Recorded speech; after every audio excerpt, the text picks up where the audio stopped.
6절 여섯째 달에 천사 가브리엘이 하나님의 보내심을 받아 갈릴리 나사렛이라는 동네에 가서 다윗의 자손 요셉이라 하는 사람과 약혼한 처녀에게 이르니 그 처녀 이름은 마리아라. 그에게 들어가 이르되 은혜를 받은 자여 평안할지어다. 주께서 너와 함께 하시도다 하니 처녀가 그 말을 듣고 놀라 이런 인사가 어찌함인가 생각하매 천사가 이르되 마리아여 무서워하지 말라. 내가 하나님께 은혜를 입었느니라. 보라 내가 잉태하여 아들을 낳으리니 그 이름을 예수라 하라. 그가 큰 자가 되고 지극히 높으시니 아들이라 일컬어질 것이요 주 하나님께서 그 조상 다윗의 왕위를 그에게 주시리니 영원히 야곱의 집을 왕으로 다스리실 것이며 그 나라가 무궁하리라. 마리아가 천사에게 말하되 나는 남자를 알지 못하니 어찌 이 일이 있으리까. 천사가 대답하여 이르되 성령이 내게 임하시고 지극히 높으신 이의 능력이 너를 덮으시리니 이러므로 나실 바 거룩한 이는 하나님의 아들이라 일컬어지리라. 아멘. 자리에 앉으시겠습니다. 앞에 뷰티의 분과 인사 나누시겠습니다. 메리 크리스마스. 메리 크리스마스. 예, 며칠 남지 않았습니다. 이제 메리 크리스마스. 선물도 받으시고 축복도 받으시고 이렇게. 여기는 적정때 연령이 희원이밖에 없는데 뭐 옆구리 시리거나 이런 일이 별로 없으신 분들이네요. 대부분 다 그죠? 네, 결혼을 했거나 초딩이거나 뭐 이렇게 그래서 따뜻하게 잘 지내시기 바랍니다. 성탄절 심심하시면 저한테 연락을 주세요. 제가 이제 항상 있으니까 성탄절 즐겁게 보내드리도록 하겠습니다. 오늘은 누가복음 1장 26에서 35절 말씀 본문으로 성탄 두 개의 질문에 답하다 제목으로 하는 말씀을 잠깐 나누겠습니다. 해마다 성탄절이 다가오면 방금 시작할 때도 말씀드렸지만 괜히 들떠있는 사람들 때문에 본인까지 기분이 들뜨게 되고 그런데 들뜰 요인이 없다는 걸 알게 된 이후에 시무룩해질 때도 있습니다. 막 들뜰 일들이 있으면 좋은데 그만큼 이 성탄이라는 절기가 본질적인 문제에 대해서 쫓아가지 않고 퇴색되고 변질되고 또 외면되기까지 해서 그 외적인 것에 관심을 갖다 보니까 저희가 따라갈 수가 없죠. 교회가. 그래서 교회가 왠지 성탄절이 되면 요즘에 많이 소외당하는 것 같습니다. 오히려 더 재미없는 곳이고 또 시시한 곳이 돼가고 있습니다. 그러면 성탄절을 어떻게 잘 보낼 수 있을까에 대해서 오늘 3일 전, 성탄절 3일 전에 한번 그 의미에 대해서 나눠보고자 합니다. 성탄절을 우리가 보람있고 또 잘 보내기 위해서 역시 그 의미를 찾는 일이 저에게는 대단히 중요합니다. 그리고 의미를 찾을 때는 항상 질문을 해야 한다는 것이 기본입니다. 즉 질문만이 성탄절을 참된 질문만이 성탄절을 우리에게 의미 있게 다시 가져다 준다라는 거죠. 이번 한 주간 주초에 새롭게 또 읽기 시작한 책이 한 권 있는데 건축을 묻다라는 책인데 건축에 관련된 책을 종종 제가 읽곤 하는데 그 이유는 뭐 다른 게 아니라 사도 바울이 신앙이 집을 짓는 것과 같다 해서 건축계약을 읽다 보면 신앙생활이 어떻게 해야 되는가 감이 잘 잡히기도 합니다. 그래서 건축을 묻다라는 책을 읽기 시작했는데 저자가 서현이에요. 김서현이 아니라 서현. 성이 서, 이름이 현.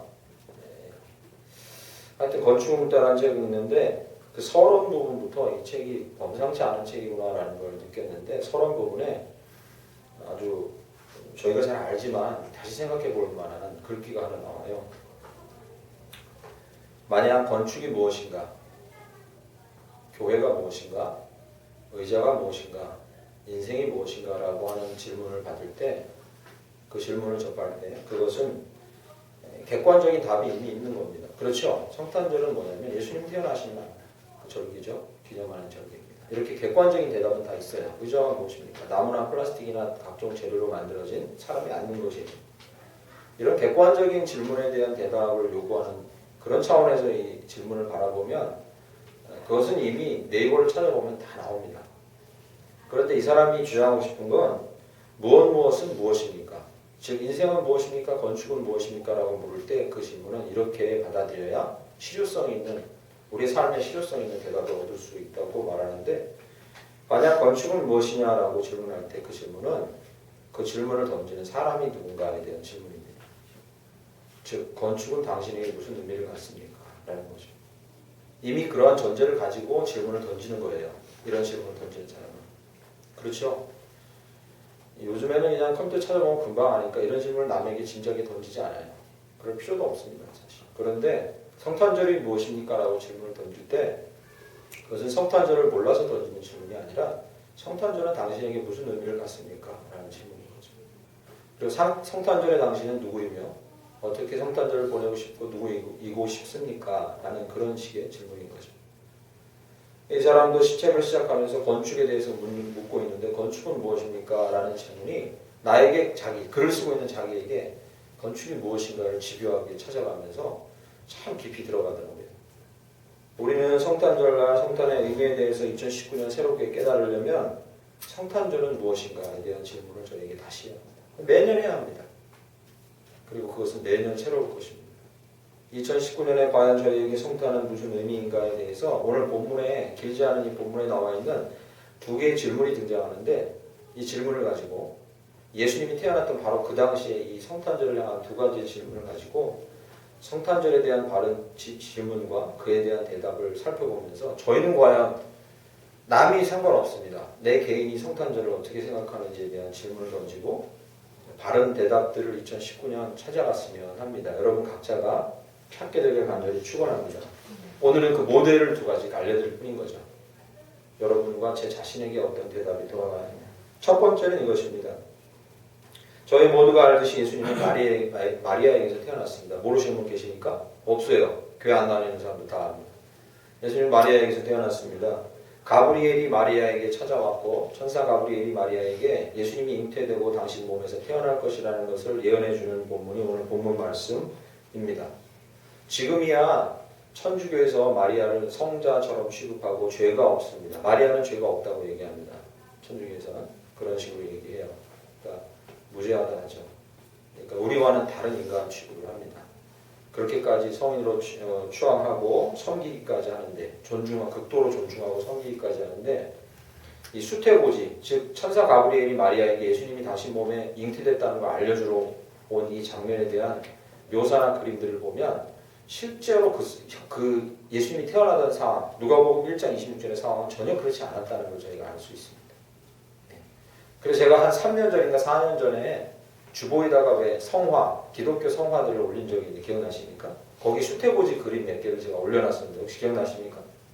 그 중에 저는 가장 인상적이었던 게 현대화가 그린 그림인데 이렇게 북미주에 가면 집들이 높은 집이 없고 주택가들은 주로 낮은 단층짜리 집이죠. 그리고 위가 이렇게 세모난 우리가 동화 속에서 보는 그런 집들이 많아요. 땅이 넓으니까 높이 지을 필요가 없죠. 낮은 집들. 그리고 고급 주택가들이 길이 가운데 시원하게 뚫려 있고 양편에 그런 1층 단층짜리 집들이 있는 거예요. 그런 집에 도로가 시원하게 뚫려 있고 한 집에 아주 예쁘게 색칠되어 있는 집에 아이가 학교 가려고 가방 들고 나오는데 나이가 서연이 또래 되는 중학생 15, 16살짜리 여자아이가 아주 앳되게 생긴 여자아이가 학교 가려고 준비하는데 천사가 그 앞에 있는 거예요. 가브리엘이 이렇게 있는 거죠. 천사가 있는 거죠. 얼마나 애가 당황스러웠겠습니까? 그렇지 않겠습니까? 천주교나 기독교에서도 마찬가지로 저희가 그리고 있는 마리아상은 이미 되게 거룩하게 추앙받고 있는 마리아상이지만 예수님께서 태어나시던 그 당시의 마리아의 모습은 정말로 앳되고 평범하고 지극히 평범한 한 소녀였어요. 당시에는 한 서리 또래 결혼하거든요. 정말로 아이티를 아직도 벗지 못한 그런 앳된 아이였던 거죠. 그 아이에게 천사가 찾아와 이야기합니다. 너에게서 아직 앳된 아이인데 네가 임신할 거고 아이가 태어나는데 그가 예수라 할 거라 이름이에요. 예수라는 말을 들었을 때 그 말의 의미를 그 마리아는 알 수 있어요. 구원자라는 의미죠. 그리고 뒷부분에 오늘 본 말씀 뒤에 설명을 자세히 천사가 했기 때문에 이 마리아에게 이런 놀라운 일이 일어난다는 것에 대해서 이 평범한 여자 마리아는 엄청나게 놀랐을 겁니다. 왜? 자기 나라는 로마의 속국이었고 삶이 너무 형편없었어요. 그리고 노예로 전락하는 사람이 많았어요. 살기 너무 힘들어서. 자기가 하루를 어떻게 살아야 될지 내일이 어떻게 될지 모르는 이런 상황에서 지극한 여자의 마리아에게 어떤 일이 일어나냐면 인류상 통틀어서 가장 위대한 일이 일어나는 거죠. 온 인류에서 이만큼 위대한 일은 없었던 거죠. 그 일이 나에게서 일어난다고 지금 예언을 받고 있는 상황이에요. 어떻게 했습니까? 받아들이기 쉽지 않았을 거예요. 아브라함이나 모세나 기드온이나 사무엘에게 나타났던 하나님의 천사들은 그에게 계시 약간을 알려주고 네가 앞으로 어떻게 행동해야 될지를 알려주는 정도가 다입니다.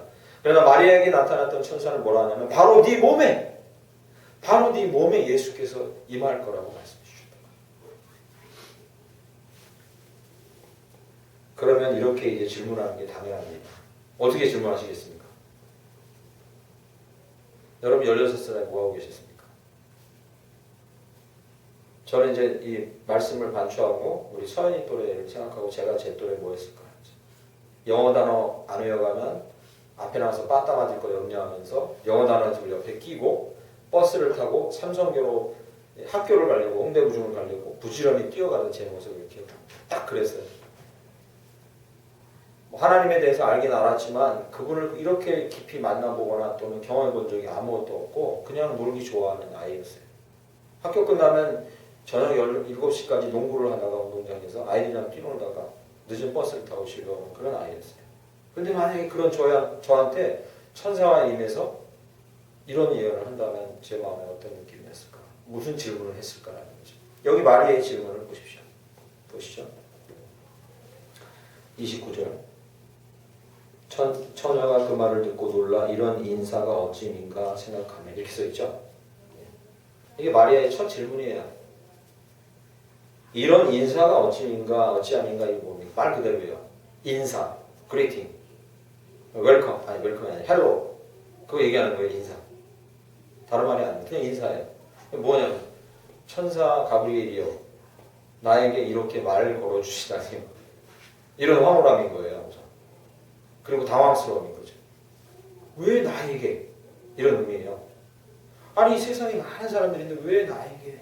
왜 이렇게 평범하고 부족한 나에게 말을 걸어주십니까? 라는 거죠. 당장 예수라는 것에 대한 예언에 대한 깊은 의미도 잘 알지 못했기 때문에 그냥 천사가 나에게 나타나서 말을 걸어준 것만 해도 대단한 거예요. 그래서 질문이 이렇게 나가는 거예요. 이런 놀라운 예언을 저에게 주시다니 이게 아니라 나에게 말을 걸어주시다니 하고서 이렇게 나에게 인사함이 무슨 의미입니까? 라고 묻는 거예요. 왜? 성탄절에 저희는 질문해야 합니다. 마리아처럼. 도대체 왜 나에게? 라는 거죠. 만약에 여러분이 이 질문에 바른 대답을 찾지 못한다면 성경 전체를 잘못 계속 읽게 되거나 또는 성탄절을 헛되게 보낼 수 있는 가능성이 아주 커집니다. 오늘 2019년 성탄에도 그런 질문을 해야 합니다. 왜 나에게? 마리아처럼. 왜 마리아에게? 그럼 왜 저에게 당신 가브리엘이요 왜 저에게 이렇게 인사하고 저에게 이렇게 나타납니까? 라는 질문에 천사는 이렇게 대답합니다. 28절 30절에 두 번 등장하는 단어에 귀를 기울여 보시죠. 그에게 들어가 이르되 은혜를 받은 자는 평안할지어다. 할렐루야. 30절에 또 한 번 등장합니다. 천사가 이르되 마리아여 무서워하지 말라 내가 하나님께 은혜를 입었느니라.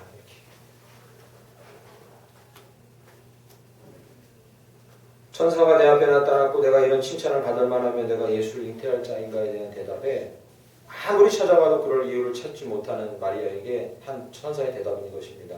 단 하나의 단어인 거죠. 뭐요? 그냥 은혜다 이렇게 얘기하는 거죠.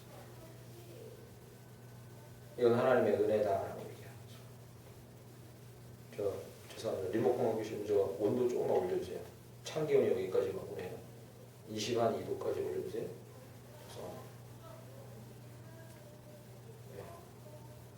저도 안 됩니까? 이 방송 듣고 계시면 양해해 주세요. 실내 온도가 낮아져서. 예.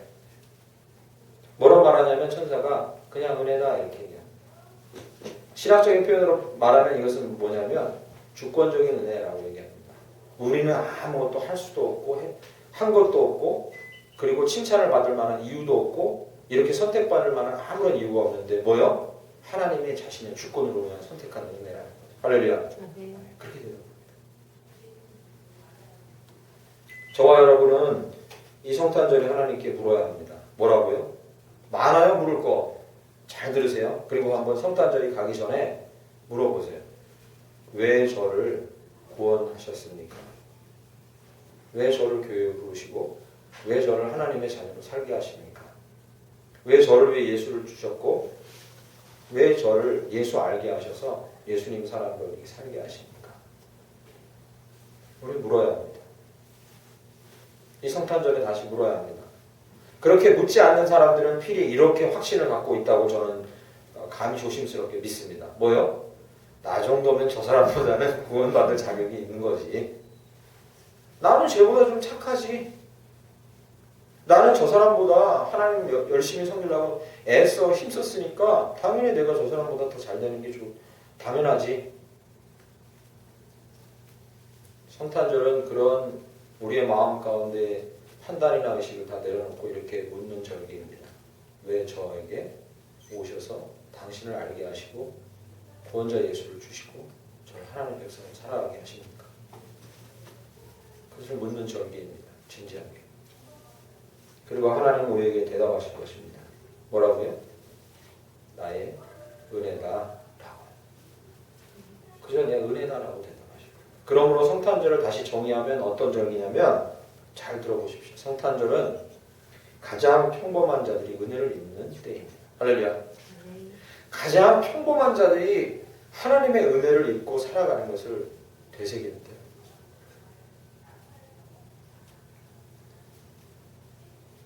마리아의 몸에 예수가 잉태되었듯이 우리 안에 예수께서 오시고 지금 거주하심을 확신하는 계절입니다.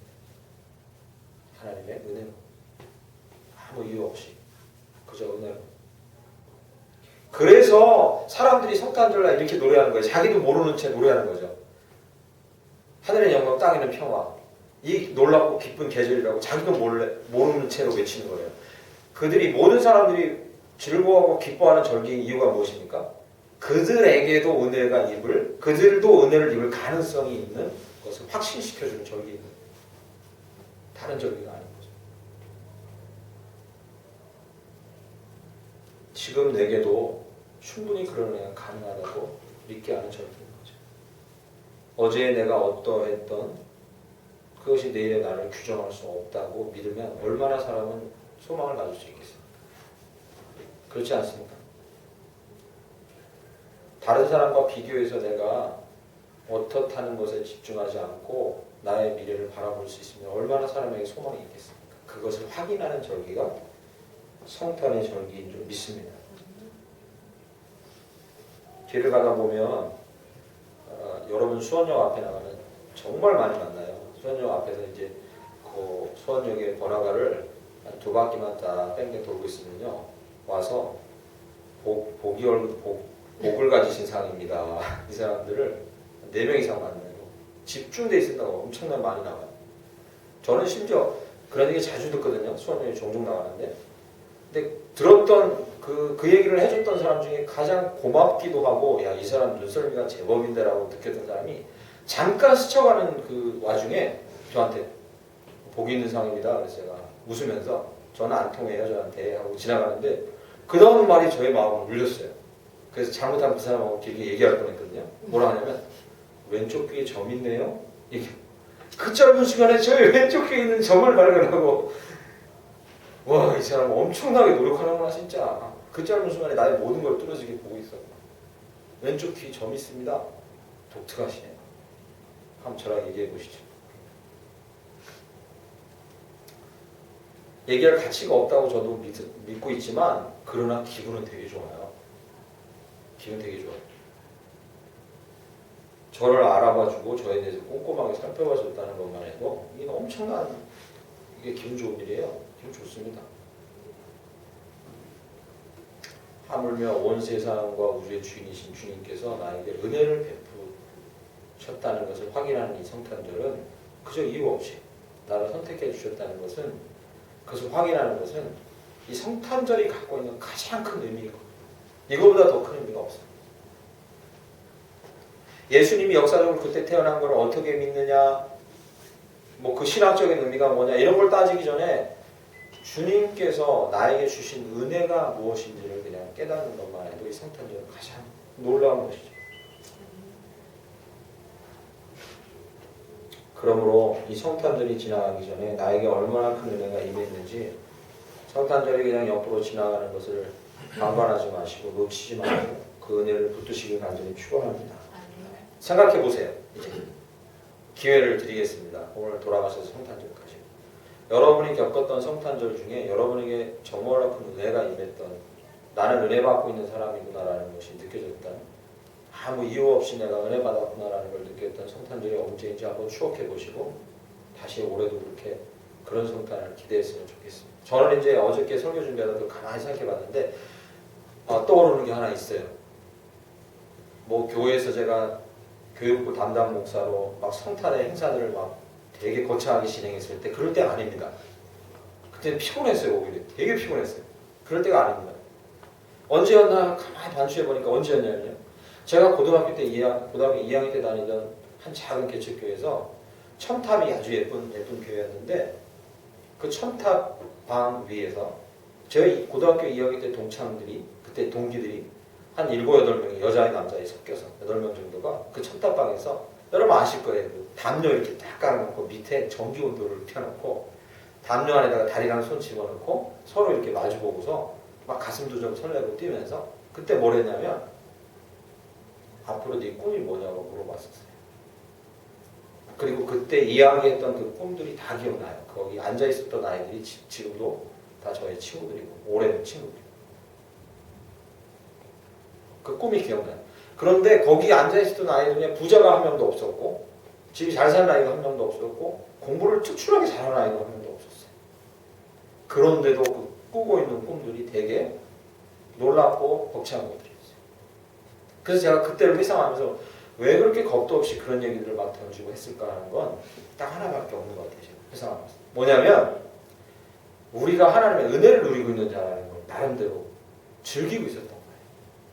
가진 게 별로 없고 공부를 많이 잘하지 못해도 나는 하나님의 은혜를 누리고 있는 사람이구나. 나는 좀 특별하다.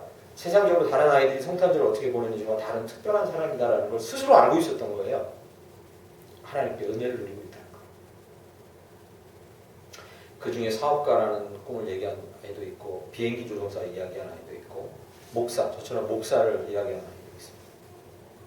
놀라운 건 대부분 그대로 됐다는 거. 저도 그때 목사라는 얘기를 꺼냈어요. 비행기를 조종하는 친구 실제로 있어요. 미국 가서. 물론 이제 이렇게 큰 왜 항공사 비행기가 아니라 경비행기 있죠. 미국에서 경비행기 조종하는 사람이 많았죠. 경비행기 조종을 중년 정도까지 하다가 그만두고 지금 은퇴한 친구도 있어요. 그걸 반추해 보니까 그런 기억이 나는 거예요. 그때가 제일 행복했던 것 같아요. 왜 행복했냐? 자기가 하나님의 은혜를 누리고 있는 자라는 걸 알고 미래를 그것에 기반해서 소망하고 있다. 하나님 나에게 은혜를 주시면 나 이렇게 될 수도 있겠구나라고 나름대로 꿈을 나누고 있던 시절이 제일 행복했던 것 같아요. 성탄이 되기까지 여러분 한번 3일 남았는데 한번 생각해 보세요. 나에게 하나님이 얼마나 큰 은혜를 주셨고 내가 얼마나 큰 은혜를 그저 누리고 있는 자인가. 그것을 기반으로 우리가 미래에 대한 소망을 또 꿈꿀 수 있을 줄 믿습니다. 그 하나님 나에게 또 은혜를 베풀어 주시겠지. 오해하지 마십시오. 이것이 여러분 책임을 방만하게 하고 의무감을 다하지 마세요라는 얘기를 하고 있는 게 아닙니다. 여러분과 제가 열심히 살되 이 고백을 잊지 않아야 한다는 거죠. 이 모든 것이 은혜라는 것을 고백하는 절기가 바로 이 절기라는 거죠. 두 번째 마리아의 질문은 이것입니다. 여러분 읽으시면서 확인하셨을지 모르겠는데 34절 보시면 마리아가 천사에게 말하되 나는 남자를 알지 못하니 어찌 이런 일이 있으리까. 이것이 마리아가 천사에게 한 두 번째 질문입니다. 이 두 가지 질문은 이 본문과 성경을 좌우하는 핵심 질문이죠. 어찌 이 일이 내게 있겠습니까? 어찌 이 일이 얘기하는 거죠. 왜 나입니까? 라고 하는 것과 그리고 두 번째 어찌 이 일이 가능하겠습니까? 라는 거죠. 당연히요. 이 질문을 하기 전에 마리아가 받았던 예언이 무엇입니까? 31절부터 33절까지 예언이에요. 그 이름이 예수입니다. 그리고요 32절은 막 더 가관도 아니죠. 그죠? 꼬마 여자에게 지극히 높으신 이 아들, 지극히 높으신이라 그러면 당시 유대인들에게는 하나님이 얘기하는 거 다 알아요. 누구든지. 하나님의 아들이고 그가. 그리고요 다윗의 왕위를 주고 영원한 야곱의 집을 다스릴 자가 그에게서 나면 그 왕위가 무궁하리라고 말씀하십니다. 이 말씀을 들었을 때 마리아는 그것을 어떻게 인식했냐면 정확히 이렇게 인식했습니다. 로마로부터 해방시켰잖아요. 이렇게 인식했죠. 그는 이렇게 놀라운 계시에 대해서 다 알지 못했어요. 로마로부터 우리를 해방시킬 자고, 그리고 좀 더 알았다면, 만약에 추측컨대 좀 더 알았다면 마리아가 구약에 얘기한 구원자 예수, 우리 민족을 해방할 자 예수가 오긴 오는구나라고 느꼈고, 그것을 당시에는 어떻게 받아들였냐면 마리아는 우선 로마로부터 해방으로 받아들인 거죠. 어쨌든 그런데 이렇게 성경의 깊은 계시까지 알지 못하는 상황이었음에도 불구하고 마리아는 그 일조차도 나에게는 불가능할 거라고 생각한 거죠. 이게 어떻게 가능하겠어요? 왜? 우선 첫 번째, 결혼도 안 하고 남자를 알지 못하는데 잉태해야 되겠다는 말이 어떻게 가능합니까? 라고 물은 거죠. 받아들일 수 없는 이야기입니다.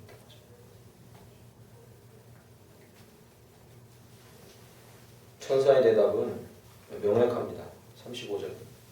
아주 간명하지만 분명한 대답을 주고 있습니다. 천사가 대답하여 이르되 성령이 내게 임하시고 지극히 높으신 이의 능력이 너를 덮으시리니 이러므로 나실 바 거룩한 이는 하나님의 아들이라 일컬어지리라. 할렐루야.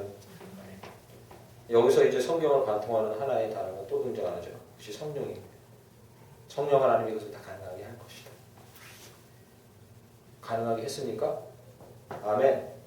성령이 예수를 사역하게 했고 공생의 기간 함께 사역했고 성령이 예수를 잉태했고 성령께서 그의 부활과 승천 가운데 함께 계셨고 성령께서 부활하고 승천하신 이후에 또 다른 보혜사로 오셔서 교회를 이루셨고 그리고 교회가 부흥하게 하셨고 그리고 그 예수 그리스도의 잉태하심과 그리고 이 땅에서의 사역을 감당하심과 부활의 모든 소식들을 지금 2000년이 지난 지금까지 유효하게 모든 성도들의 개인의 심령과 삶에 적용시키고 있습니다. 할렐루야. 이 말은 그대로 이루어진 거죠. 그래서 성탄절에 우리는 이 질문을 던져야 합니다. 반드시 이 일이 어찌 가능합니까? 여러분의 삶에 던져야 합니다. 만약에 여러분의 삶에 내가 지금 아주 어려운 상황에 있고 지금 힘든 삶을 살아가고 있거나 또는 미래에 대한 상황이 불투명해서 어떠한 길을 선택해야 될지 모르는 청소년이거나 또는 내가 왜 이런지도 모르겠다고 하는 절망이 있다고 할지라도 이 질문을 계속 던져야 합니다. 성탄절에 어떻게 해요? 그럼에도 불구하고 내가 만약 하나님의 백성으로 살아갈 수 있다면 내 삶을 주 안에서 행복하게 꾸려갈 수 있다면 그것이 어찌 가능합니까? 라는 질문을 던지는 절기가 바로 이 성탄절이에요. 이 일이 어떻게 가능합니까? 하나님 대답하실 겁니다. 다른 대답이 아니라 이렇게 대답하실 겁니다. 성령과 하나님의 능력으로 가능하다라고 대답해 주시고 그리고 그것은 역사적으로 증명되어 왔고 모든 역사상에서 모든 성도들의 입으로 고백되어 왔던 것입니다. 오직 성령님만이 가능하고 하나님의 능력만이 그것을 가능하게 할 줄 믿습니다. 할렐루야. 이건 성탄절뿐만 아니라 매 순간 우리의 실존과 우리가 삶에 던져져야 될 질문이고 우리가 대답해야 하는 질문입니다. 우리의 매 순간 이것이 어찌 가능합니까? 성령과 하나님의 능력으로 가능하다. 그래서 제가 이 두 번째 질문과 대답을 보면서 제 이 과거의 삶을 쭉 돌아보고 특별히 과거의 삶 중에 성탄절에 이런 질문을 던졌던 적이 있는가를 돌아봤어요. 여러분 한번 생각해 보세요. 재밌을 겁니다. 성탄절에 이런 질문을 던진 적이 있습니까? 진지하게? 당연히 상당히 어려웠을 때였을 거예요. 그죠? 내가 이 일을 가능합니까? 이 일이? 하나님의 은혜로 이 일을 감당할 수 있습니까? 내가 이걸 감당할 수 있습니까? 이런 질문을 던졌던 적이 있습니까? 생각해 보십시오. 생각해 봤습니다. 저도. 제 인생에 참 기쁘고 화려했던 시간이었지만 고통스러웠던 힘들었던 시간이 2008년, 10년 지냈던 교회인데 교회가 아주 어려움에 처하고 작살나기 직전에 있던 상황이었어요.